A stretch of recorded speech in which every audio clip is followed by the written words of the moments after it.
فرزند زہرا یہ حالات برے ہیں۔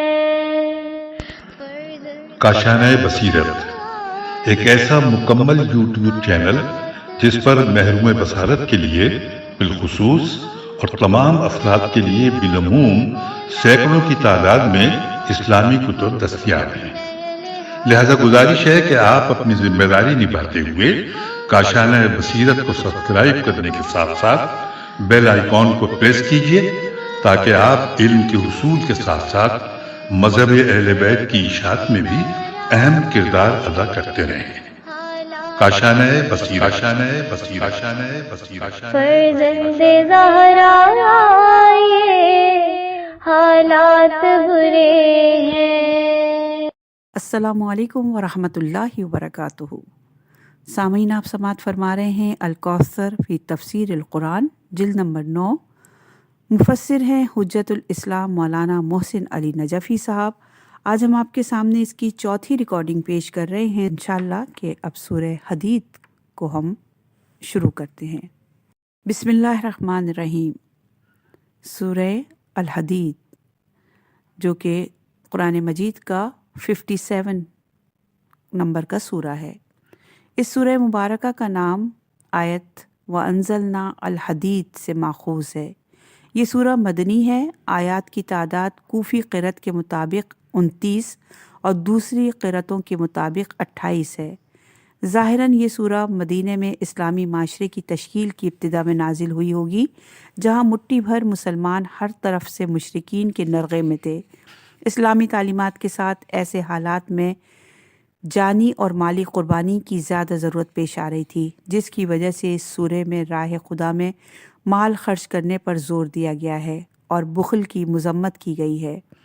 سورہ مصبحات واضح رہے، سورہ حدید، حشر، صف، جمعہ اور طاغبان کو مصبحات کہا جاتا ہے، چونکہ ان تمام سوروں کی ابتدا سب یا سبے سے ہوتی ہے۔ امام زین العابدین علیہ السلام سے روایت ہے، توحید کے بارے میں سوال ہوا تو فرمایا، اللہ عز و جل کو علم تھا کہ آخر الزماں میں ایسے لوگ ہوں گے جو گہرائی میں جائیں گے، تو اللہ تعالیٰ نے قل هو اللہ احد اور سورہ حدید کی آیات وَهُوَ عَلِيمٌ بِذَاتِ الصُّدُورِ تک نازل فرمائی۔ پس جو اس سے آگے جائے گا وہ ہلاک ہو جائے گا، یعنی جو اللہ نے بتایا ہے اس سے زیادہ گہرائی میں جائے گا تو وہ ہلاک ہو جائے گا۔ بسم اللہ الرحمن الرحیم۔ سبح للہ ما فی السماوات والارض وہو العزیز الحکیم۔ بنام خدائے رحمان و رحیم۔ جو کچھ آسمانوں اور زمین میں ہے سب اللہ کی تسبیح کرتے ہیں، اور وہی بڑا غالب آنے والا حکمت والا ہے۔ تفسیر آیات۔ کل موجودات کی طرف سے اللہ تعالیٰ کی تسبیح کا ذکر قرآن مجید میں متعدد مقامات میں آیا ہے۔ سورہ نور کی آیت نمبر 41 میں فرمایا، ان میں سے ہر ایک کو اپنی نماز اور تسبیح کا علم ہے۔ تمام موجودات میں سے ہر ایک کو اپنی نماز اور تسبیح کا علم ہے کہ کس طرح انجام دینا ہے۔ سورہ بنی اسرائیل کی آیت نمبر 44 میں فرمایا، اور کوئی چیز ایسی نہیں جو اس کی ثنا میں تسبیح نہ کرتی ہو، لیکن تم ان کی تسبیح کو سمجھتے نہیں ہو۔ لہ ملک السماوات والارض یحیی ویمیت وہو علی کل شیء قدیر۔ آسمانوں اور زمین کی سلطنت اسی کی ہے، وہی زندگی اور وہی موت دیتا ہے، اور وہ ہر چیز پر خوب قادر ہے۔ تفسیر آیت نمبر 1۔ کسی چیز کا مالک ہونے کا مطلب یہ ہے کہ وہ اس میں ہر گناہ تصرف کر سکتا ہے۔ یہ تعریف صرف اللہ تعالیٰ کی ملکیت پر صادق آتی ہے، چونکہ غیر اللہ اپنی مملوک پر ہر گناہ تصرف نہیں کر سکتا، وہ صرف استفادہ کر سکتا ہے۔ وہ اپنے مملوک کی موت و حیات کا مالک نہیں ہے۔ وہ اپنی مملوک کو عدم سے وجود میں نہیں لا سکتا، نہ وجود میں آنے کے بعد اسے ارتقا دے سکتا ہے۔ نمبر 2، اللہ تعالیٰ تمام کائنات کا حقیقی مالک ہے۔ چونکہ اللہ کی قدرت کاملہ ان سب پر محیط ہے۔ چنانچہ اس آیت کے مطابق مالکیت قدرت کاملہ کا نتیجہ ہے۔ وہ ہر شے پر قادر ہے، لہٰذا ہر شے اس کی ملکیت ہے۔ هو الأول والآخر والظاهر والباطن وهو بكل شيء عليم۔ وہی اول اور وہی آخر ہے، نیز وہی ظاہر اور وہی باطن ہے، اور وہ ہر چیز کا خوب علم رکھنے والا ہے۔ تفسیر آیت۔ اللہ تعالیٰ کا اول ہونا کسی زمانے کے اعتبار سے نہیں ہے، اللہ تعالیٰ زمانے سے ماورا ہے۔ چنانچہ امام حسن علیہ السلام سے روایت ہے کہ خطبے میں آپ نے فرمایا، حمد ہے اس اللہ کے لیے جس کا اول نامعلوم اور آخر لا امتناہی ہے، یعنی نہ اول کی ابتدا معلوم ہے اور نہ آخر کی انتہا۔ اللہ کا اول ہونا اس اعتبار سے ہے کہ اس سے پہلے کوئی شے نہیں ہے، جیسا کہ حضرت علی علیہ السلام سے مروی فرمان ہے کہ حمد ہے اس اللہ کے لیے جو اول ہے، اس سے پہلے کوئی شے نہیں، اور آخر ہے، اس کے بعد کوئی شے نہیں ہے۔ اور یہ نہج البلاغہ کا خطبہ نمبر 96 ہم نے بیان کیا۔ امام علی رضا علیہ السلام سے روایت ہے کہ آپ نے فرمایا، اگر اللہ سے پہلے کوئی چیز ہوتی تو وہی اول ہو جاتی، نہ یہ اور وہ اول ہی اول ہونے کی وجہ سے خالق ہو جاتا۔ اور یہ روایت ہے سورہ الکافی کی جلد نمبر 1 اور صفحہ نمبر 120 پر۔ التوحید میں الاول کی جگہ الثانی ہے، جو زیادہ قرین واقع معلوم ہوتا ہے، یعنی وہ اول ہی ثانی کا خالق ہوتا ہے۔ لہٰذا جب اللہ تعالیٰ ہر چیز پر قادر ہے تو اللہ کا ہر چیز سے پہلے ہونا ضروری ہے، ورنہ اگر کوئی چیز اللہ سے پہلے موجود ہے تو اس پر اللہ کی قدرت نہیں ہے۔ لہٰذا جب اللہ تعالیٰ ہر چیز پر قادر ہے تو کوئی شے اس کے احاطہ قدرت سے خارج نہیں ہے، نہ اس سے پہلے کوئی چیز موجود ہے، نہ اس کے بعد کوئی چیز موجود رہ جاتی ہے۔ نمبر دو، اس کائنات میں ہر چیز اس کی ضد سے پہچانی جاتی ہے۔ روشنی تاریکی سے پہچانی جاتی ہے، لیکن اللہ کی کوئی ضد نہیں۔ امام علی علیہ السلام سے مروی فرمان ہے کہ آپ فرماتے ہیں، اپنی مخلوق اشیاء کے درمیان تضاد پیدا کرنے سے معلوم ہوا خود اللہ کی کوئی ضد نہیں ہے۔ اور یہ بھی نہج البلاغہ کا خطبہ نمبر 186 سے اقتباس ہے۔ لہٰذا اللہ وہ نور ہے جس کے مقابلے میں کوئی تاریکی نہیں ہے، اس لیے اپنے شدت ظہور اور فرط نور کی وجہ سے حواس کے لیے اس نور کا ادراک ممکن نہیں ہے۔ اسی مطلب کو مولائے موحدین امیر المومنین علی بن ابی طالب نے سے روایت میں فرمایا، تیرا وجود نگاہوں میں آنے والی چیزوں سے بھی زیادہ روشن ہے۔ اور یہ بھی نہج البلاغہ کا خطبہ نمبر 155 ہم نے بیان کیا۔ نمبر 3، اسی فرط ظہور کی وجہ سے وہ باطن ہے، یعنی شدت ظہور کی وجہ سے وہ باطن ہے۔ امام علی رضا علیہ السلام سے روایت ہے، وہ باطن ہے، پوشیدہ رہ کر نہیں۔ باطن کا یہ مطلب نہیں کہ وہ پوشیدہ ہے، بلکہ اس لحاظ سے باطن ہے کہ اس کے وجود میں تمام اشیاء کا علم اور تدبیر ہے، اور وہ اوہام کی رسائی سے دور ہے۔ اور یہ روایت ہے الکافی کی جلد نمبر 1 اور صفحہ نمبر 139 پر۔ يعلم ما يلج في الأرض وما يخرج منها وما ينزل من السماء وما يعرج فيها وهو معكم أينما كنتم والله بما تعملون بصير۔ وہ وہی ہے جس نے آسمانوں اور زمین کو 6 دنوں میں خلق کیا، پھر عرش پر مستقر ہوا۔ اللہ کے علم میں ہے جو کچھ زمین کے اندر جاتا ہے اور جو کچھ اس سے باہر نکلتا ہے، اور جو کچھ آسمان سے اترتا ہے اور جو کچھ اس پر چڑھتا ہے۔ تم جہاں بھی ہو وہ تمہارے ساتھ ہوتا ہے، اور جو کچھ تم کرتے ہو اللہ اس پر خوب نگاہ رکھنے والا ہے۔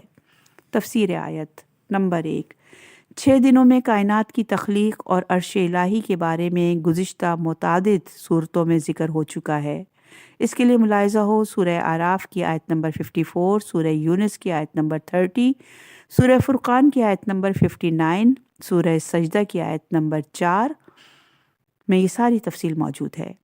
نمبر 2، سابقہ آیات میں فرمایا وَهُوَ بِكُلِّ شَيْءٍ عَلِيمٌ، اس آیت میں اس کی تفصیل ہے۔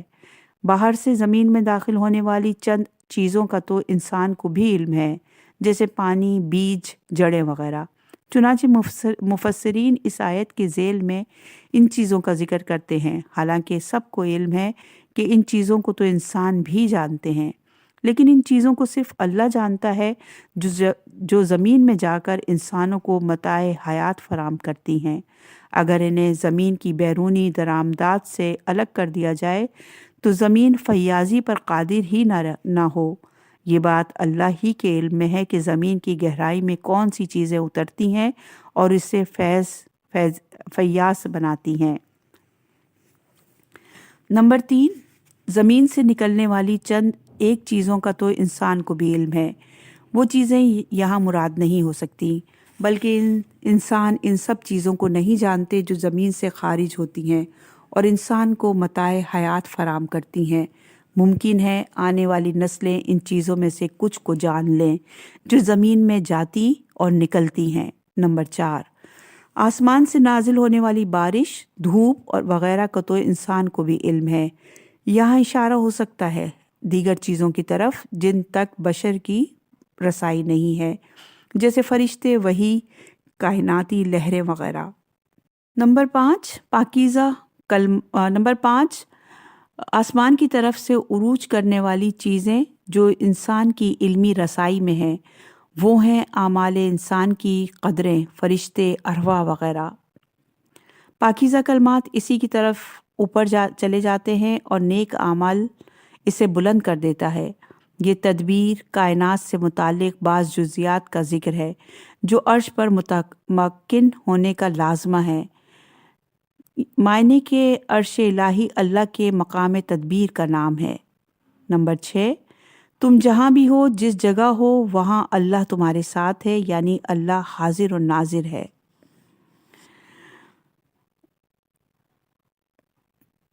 قاف کی آیت نمبر 50 میں ارشاد ہوتا ہے اور ہم رگ گردن سے بھی زیادہ قریب ہیں۔ حضرت علی علیہ السلام سے مروی ہے، ہر چیز کے ساتھ ہے نزدیک ہونے کے اعتبار سے نہیں۔ جو لوگ اللہ تعالیٰ کے معاذ اللہ جسم ہونے کے قائل ہیں اور ساتھ اللہ کی ذات اور صفات کو باہم الگ تصور کرتے ہیں، ان کا کہنا ہے اللہ تو عرش پر ہے، وہ ہمارے ساتھ کیسے ہو سکتا ہے؟ صرف علم خدا ہمارے ساتھ ہے، یعنی علم خدا ہمارے ساتھ ہے، خود خدا ہمارے ساتھ نہیں۔ یہاں سے ذات و صفات جدا ہو جاتی ہیں، اور یہ نہج البلاغہ کے خطبہ نمبر 1 میں ارشاد کیا مولانا نے۔ شیعہ امامیہ اللہ تعالیٰ کے جسم ہونے کے قائل نہیں ہیں، نہ مکان ہونے کو درست سمجھتے ہیں۔ اللہ تعالیٰ جسم و مکان سے بے نیاز ہے، وہ کسی مکان میں نہیں ہے، نہ کوئی مکان ایسا قابل تصور ہے جہاں اللہ کا وجود نہ ہو، بلکہ جہاں مکان نہیں ہے وہاں بھی اللہ موجود ہے۔ اسی طرح اللہ کی ذات اور صفات جدا نہیں ہیں، اللہ کی صفات عین ذات ہیں۔ جس طرح چار اور جفت جدا نہیں ہے، چار جب وجود میں آئے گا تو جفت کی صفت کے ساتھ وجود میں آئے گا۔ ایسا نہیں ہوگا کہ چار پہلے وجود میں آئے بعد میں سے جفت کی صفت مل جائے۔ لہٰذا خدا اور علم خدا جدا نہیں ہے کہ خود خدا عرش پر ہو اور اس کا علم ہمارے ساتھ ہو۔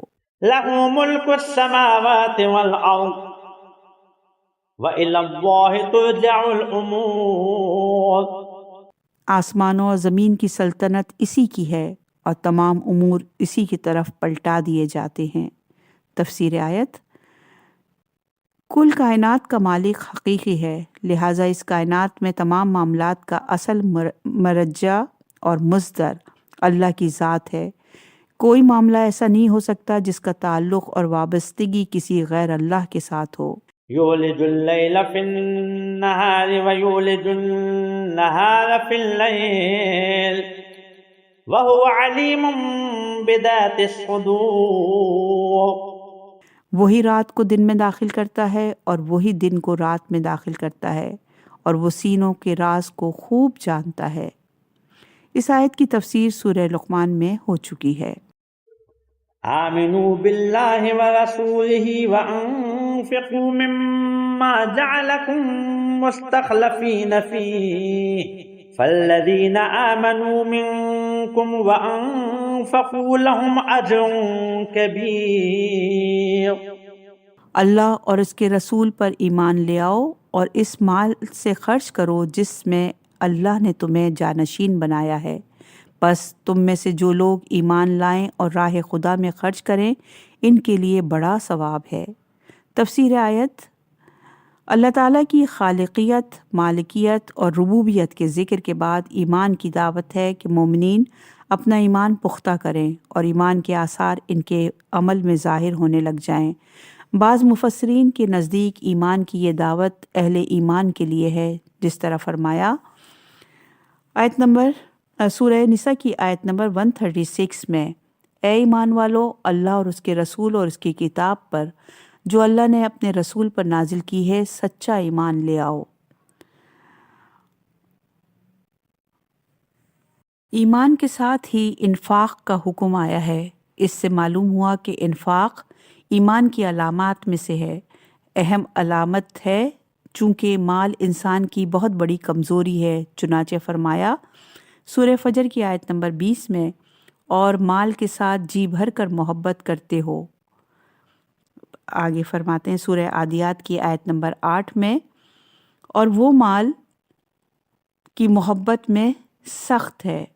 حضرت علی سے روایت ہے، اولاد کے مرنے پر آدمی کو نیند آ جاتی ہے مگر مال کے چھن جانے پر اسے نیند نہیں آتی، اور یہ کلمات قصار سے لیا گیا ہے، نہج البلاغہ سے، کلمہ نمبر 307 جو ابھی ہم نے بیان کیا۔ نمبر 3 ہے، اس مال کو خرچ کرو جس میں اللہ نے تمہیں جانشین بنایا ہے۔ اس میں 2 نظریے ہیں، ایک یہ کہ میں تمہیں دوسروں کا جانشین بنایا، ایک یہ کہ اس میں تمہیں دوسروں کا جانشین بنایا کہ یہ مال دوسروں سے بذریعہ وراثت تمہاری طرف منتقل ہوا ہے، چند روز تمہارے ہاتھ میں ہے۔ دوسرا نظریہ یہ ہے کہ مالک حقیقی اللہ نے تصرف کی اجازت دی ہے، لہٰذا مال اللہ کا ہے، تم اللہ کی طرف سے مجاز ہو۔ شاید یہ نظریہ زیادہ قرین واقعہ ہے، چونکہ ضروری نہیں کہ مال کسی دوسرے سے اس کی طرف منتقل ہوا ہو سکتا ہے انسان کے پاس جو بھی مال ہے وہ سب اپنا کمایا ہوا ہو۔ نمبر 4، 2 چیزیں اگر انسان میں موجود ہوں تو وہ اجر کبیر کا مستحق ٹھہرتا ہے، ایمان اور انفاق۔ چونکہ ایمان سے عبد کا اللہ تعالیٰ سے تعلق اور ربط قائم ہو جاتا ہے، اور انفاق سے عبد خدا کے ساتھ تعلق قائم ہوتا ہے، لہٰذا اجر کبیر کے مستحق وہ لوگ ہوں گے جو اپنے رب پر ایمان رکھتے ہوں اور اپنے رب کی مخلوق پر انفاق کرتے ہوں۔ مال اگرچہ اللہ کا ہے لیکن اس نائب نے خیانت نہیں کی، اس لیے اجر کبیر ملتا ہے۔ واضح ہے انفاق کا یہ حکم اس وقت سے متعلق ہے جب مدینے کے ایک مٹھی بھر مسلمان عالم کفر اور شرک کے نرغے میں انتہائی خطرناک صورتحال سے دوچار تھے۔ اس وقت اسلام کے دفاع کے لیے مال خرچ کرنا ایمان کا ایک اہم ترین جز تھا۔ وما لكم لا تؤمنون بالله والرسول يدعوكم لتؤمنوا بربكم وقد أخذ ميثاقكم إن كنتم مؤمنين۔ اور تمہیں کیا ہو گیا ہے، تم اللہ پر ایمان نہیں لاتے جبکہ رسول تمہیں تمہارے رب پر ایمان لانے کی دعوت دے رہا ہے، اور وہ تم سے مضبوط عہد لے چکا ہے اگر تم ماننے والے ہو تو۔ تفسیر آیت: رسول اللہ براہ راست وحی کے ذریعے تمہیں ایمان کی دعوت دے رہے ہیں، اس کے باوجود تم غیر ایمانی روش اختیار کیے ہوئے ہو۔ واضح رہے یہ خطاب بھی رسول اکرم صلی اللہ علیہ وآلہ وسلم کے گرد و پیش ظاہری ایمان لانے والوں سے ہے۔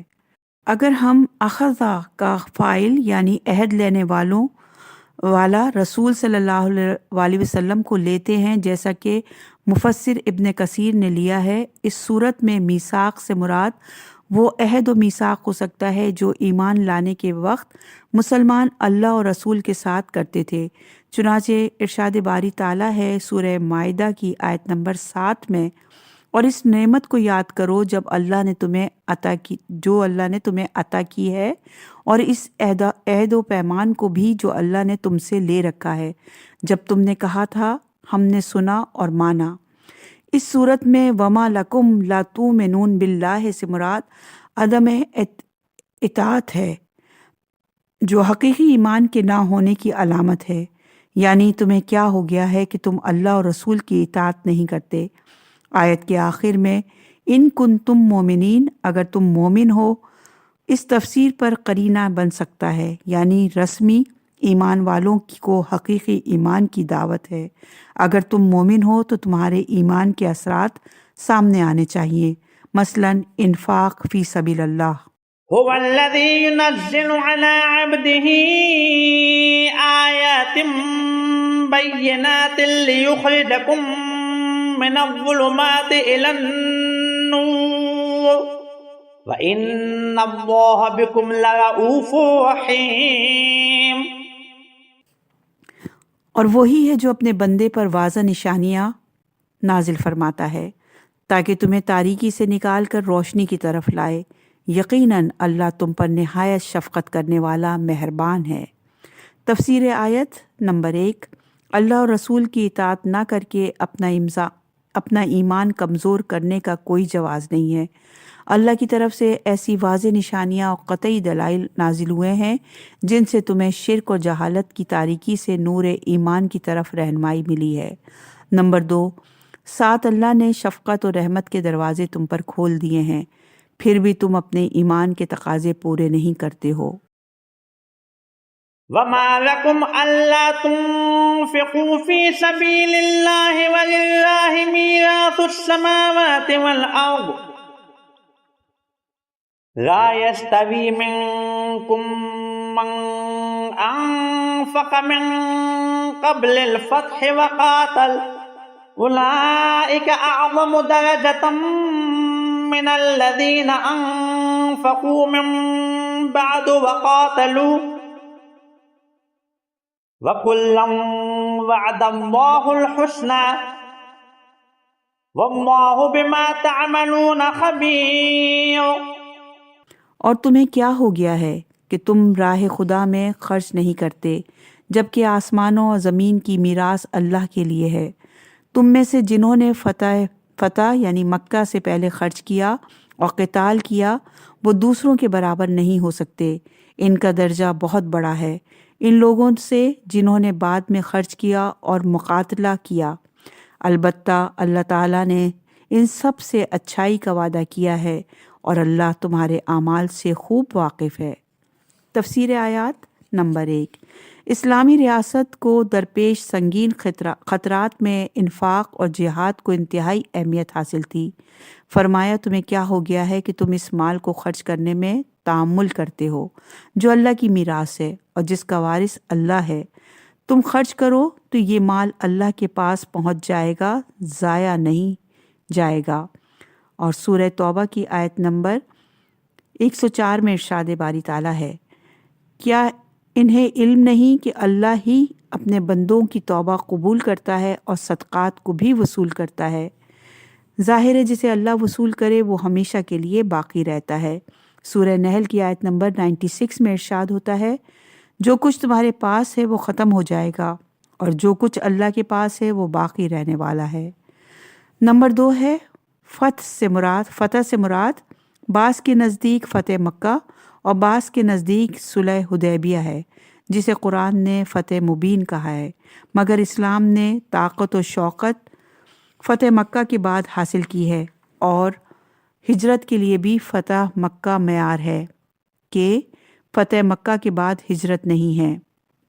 بہرحال فتح سے پہلے کے خرچ اور جہاد کو اس لیے درجہ حاصل ہے کہ اس وقت امکان کم نظر آتا تھا کہ اسلام کی بالادستی ہوگی، بلکہ عام لوگوں کو یہ گمان تھا کہ دشمن غالب آ کر مسلمانوں کو نابود کر دیں گے۔ ان حالات میں مال خرچ کرنا یا جہاد کرنا خالصتاً للہ ہوگا، جبکہ فتح اسلام کے بعد وہ خلوص نہ ہوگا۔ نمبر 3، ثواب اور درجہ دونوں کو حاصل ہے۔ فرق درجات میں ہے کہ فتح مکہ کے بعد انفاق و جہاد کو وہ درجہ حاصل نہ ہوگا جو فتح مکہ سے پہلے انفاق اور جہاد کو حاصل ہے۔ من ذا الذي يقرض الله قرضا حسنا فيضاعفه له وله أجر كريم۔ کون ہے جو اللہ کو قرض حسنہ دے تاکہ اللہ اس کے لیے اسے کئی گنا کر دے اور اس کے لیے پسندیدہ اجر ہے۔ تفسیر آیت: کسی کو واپسی کی ضمانت کے ساتھ کچھ مال دینے کو قرض کہتے ہیں۔ مالک کے حقیقی اس سے قرض مانگ رہا ہے جس کے پاس اس کی امانت ہے۔ اس کا فضل اور کرم ہے کہ اسے کئی گنا کر کے واپس کرے گا اور ساتھ ہی اجر کریم بھی عنایت کرے گا۔ بعض اہل تحقیق کہتے ہیں کہ آیات اور احادیث کی روشنی میں انفاق میں 10 اوصاف ہوں تو وہ قرض حسنہ بنتا ہے۔ نمبر 1، مال حلال ہو۔ نمبر 2، عمدہ مال ہو، ردی مال نہ ہو۔ نمبر 3، اس مال کی خود کو ضرورت ہو، زندگی کے آخری لمحات میں نہ ہو۔ نمبر 4، مستحق ترین کو دے۔ نمبر 5، اس انفاق کو راز میں رکھے۔ نمبر 6، دینے کے بعد نہ جتلائے۔ نمبر 7، برائے خدا ہو، ریاکاری نہ ہو۔ نمبر 8، مال زیادہ دیا جا رہا ہو تو بھی اسے تھوڑا سمجھے۔ نمبر 9، اپنا پسندیدہ مال ہو۔ نمبر 10، اس مال کی خود کو بھی ضرورت ہو، یعنی وہ اس مال کا محتاج بھی ہو۔ يوم ترى المؤمنين والمؤمنات يسعى نورهم بين أيديهم وبأيمانهم بشراكم اليوم جنات تجري من تحتها الأنهار خالدين فيها ذلك هو الفوز العظيم۔ قیامت کے دن آپ مومنین اور مومنات کو دیکھیں گے کہ ان کا نور ان کے آگے آگے اور ان کے دائیں جانب دوڑ رہا ہوگا۔ ان سے کہا جائے گا آج تمہیں ان جنتوں کی بشارت ہے جن کے نیچے نہریں بہتی ہوں گی، جن میں تمہیں ہمیشہ رہنا ہوگا۔ یہی تو بڑی کامیابی ہے۔ تفسیر آیت: نمبر 1، یوم قیامت یا اجر عظیم کے دن۔ نمبر 2، طرح خطاب رسول اللہ صلی اللہ علیہ وآلہ وسلم سے ہے کہ آپ اپنی امت کے شاہد اور شفیع ہونے کے اعتبار سے قیامت کے دن اپنی امت کے جنت جانے کا منظر دیکھ رہے ہوں گے۔ نمبر 3، جب مومنین بڑی تیزی سے جنت کی طرف جا رہے ہوں گے تو ان کا نور بھی ان کے ساتھ ساتھ ہوگا۔ نور سے مراد ان کے اچھے اعمال ہو سکتے ہیں، چنانچہ حدیث میں ہے کہ مجھ پر اور میری آل پر درود پل صراط کے لیے روشنی ہوگی، اور یہ روایت موجود ہے مستدرک الوسائل کی جلد نمبر 5 اور صفحہ نمبر 337 پر۔ نمبر 4 ہے اس روشنی کے ان کے آگے اور دائیں طرف دوڑنے سے مراد ان کے اچھے اعمال ہو سکتے ہیں، چنانچہ قیامت کے دن ہر ایک کا نور اس کے اعمال کے مطابق ہوگا۔ چنانچہ مومنین کے نامہ اعمال سامنے یا دائیں طرف سے وصول کریں گے، نور بھی اسی جانب ہوگا۔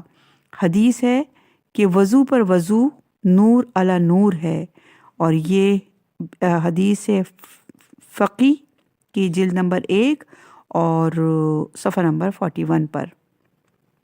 نمبر 5 ہے فرشتے ان روشنی والوں کو یعنی اللہ کو قرض دینے والوں کو جنت کی بشارت دے رہے ہوں گے۔ اور نمبر 6 ہے اگر کوئی عظیم کامیابی ہے تو ابدی اور دائمی زندگی کے بارے میں یہ بشارت عظیم کامیابی ہے۔ يوم يقول المنافقون والمنافقات للذين آمنوا انظرونا نقتبس من نوركم قيل ارجعوا وراءكم فالتمسوا نورا فضرب بينهم بسور له باب باطنه فيه الرحمة وظاهره من قبله العذاب۔ اس دن منافق مرد اور منافق عورتیں مومنین سے کہیں گے ہمارا انتظار کریں تاکہ ہم تمہارے نور سے روشنی حاصل کریں، مگر ان سے کہا جائے گا اپنے پیچھے لوٹ جاؤ اور نور تلاش کرو۔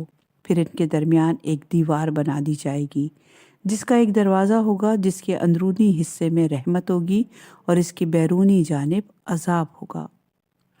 تشریح کلمات: انظرونا ہمارا انتظار کرو، اور انظرونا الف قطع کی قرات کے مطابق اس کے معنی ہوں گے ہمیں مہلت دو۔ نقتبس، القبس کہتے ہیں آگ کے شعلے کو، الاقتصاب کے معنی بڑی آگ سے کچھ آگ لینے کے ہیں۔ مجازاً علم اور ہدایت کی طلب پر بھی یہ لفظ کہا جا سکتا ہے۔ تفسیر آیات نمبر 1، قیامت کے دن مومنوں میں سے ہر ایک کو اس کے اعمال کے مطابق نور دیا جائے گا جس سے اسے جنت کی طرف جانے کا راستہ دکھائی دے گا۔ اس وقت کفار اور منافقین تاریکی میں ہوں گے، اور سیاق آیت سے معلوم ہوتا ہے کہ مومنین سرعت سے جنت کی طرف جا رہے ہوں گے۔ منافقین جب اپنے آپ کو تاریکی میں اور مومنین کو روشنی میں دیکھیں گے تو کہیں گے ہمارا انتظار کرو، تمہارے نور سے ہم بھی استفادہ کریں۔ نمبر 2، ان سے کہا جائے گا پیچھے لوٹ جاؤ، جہاں سے مومنین کو نور ملا ہے وہاں نور تلاش کرو۔ ہو سکتا ہے میدان حشر مراد ہو جہاں سے نور ملا ہے، اور ممکن ہے دنیاوی زندگی مراد ہو جہاں سے مومنین نے نور کمایا ہے۔ ان دونوں کی طرف منافقین کا نہ لوٹنا ممکن ہے، نہ نور حاصل کرنا، لہٰذا یہ صرف انہیں ہر قسم کے نور سے مایوس کرنے کے لیے کہا جائے گا، بلکہ تمسخر کے لیے بھی۔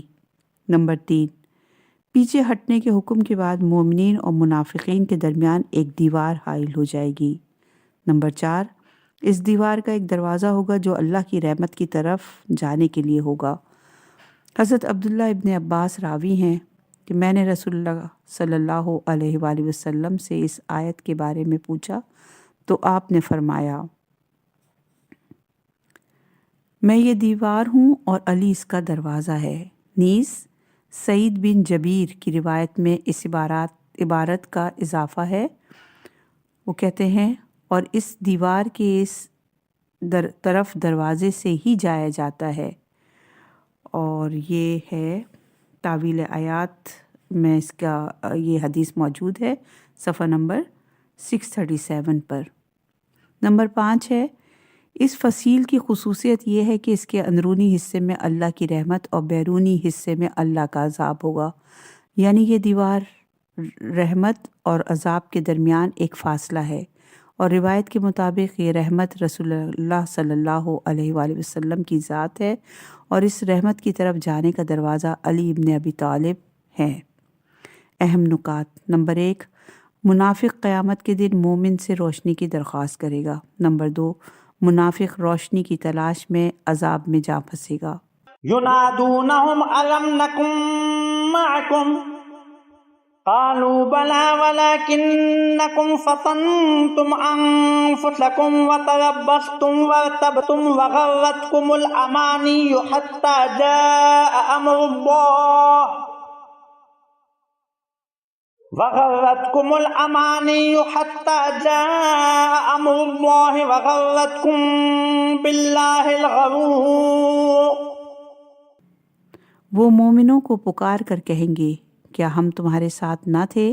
کہیں گے تھے تو صحیح، لیکن تم نے اپنے آپ کو فتنے میں ڈالا اور تم ہمارے لیے حوادث کے منتظر رہے اور شک کرتے رہے، اور تمہیں آرزوؤں نے دھوکے میں رکھا یہاں تک کہ اللہ کا حکم آ گیا، اور دھوکے باز شیطان تمہیں اللہ کے بارے میں دھوکہ دیتا رہا۔ تفسیر آیت نمبر 1، منافقین کی طرف سے مومنین کو یہ آواز آئے گی، ہم دنیا میں تمہارے ساتھی تھے، آج ہمارے درمیان فاصلہ نہیں ہونا چاہیے، ہمیں یہاں بھی اپنے ساتھ رکھیں۔ دیوار آواز کے لیے حائل نہ ہوگی، ہو سکتا ہے رویت کے لیے بھی حائل نہ ہو۔ نمبر 2، مومنین جواب دیں گے ہاں، دنیا میں ہماری صحبت ایک تھی، کردار ایک نہیں تھا، ہمارے رہن سہن کی جگہ ایک تھی، موقف ایک نہ تھا، ہمارے اجسام ایک جگہ تھے، نظریات ایک نہ تھے، صرف زمان اور مکان کا ساتھی ہونا مفید نہیں۔ نمبر 3، تم نے اپنے آپ کو فتنے میں ڈال رکھا تھا، اور یہ ہے سورہ توبہ کی آیت نمبر 48 کا ترجمہ جو ہم نے پیش کیا۔ نمبر 4، اور تم موقع کی تلاش میں کفر اور اسلام کے درمیان اس انتظار میں کھڑے رہے کہ اسلام کو ناکامی کا منہ دیکھنا کب پڑے گا۔ ارشاد باری تعالیٰ ہے، یہ بھی سورہ توبہ کی آیت نمبر 98 ہے، اور اس انتظار میں رہتے ہیں کہ تم پر گردش ایام آئے۔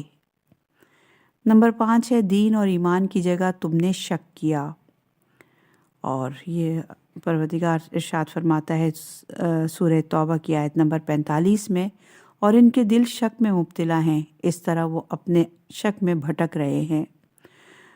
نمبر 6 ہے، اسلام کی ناکامی کی آرزوؤں نے تمہیں اس دھوکے میں رکھا کہ بس اسلام اور مسلمانوں کی ناکامی چند قدم کے فاصلے پر ہے، اور وہ دن دور نہیں کہ ہم مسلمانوں کو صفحہ ہستی سے مٹتے ہوئے دیکھ لیں گے۔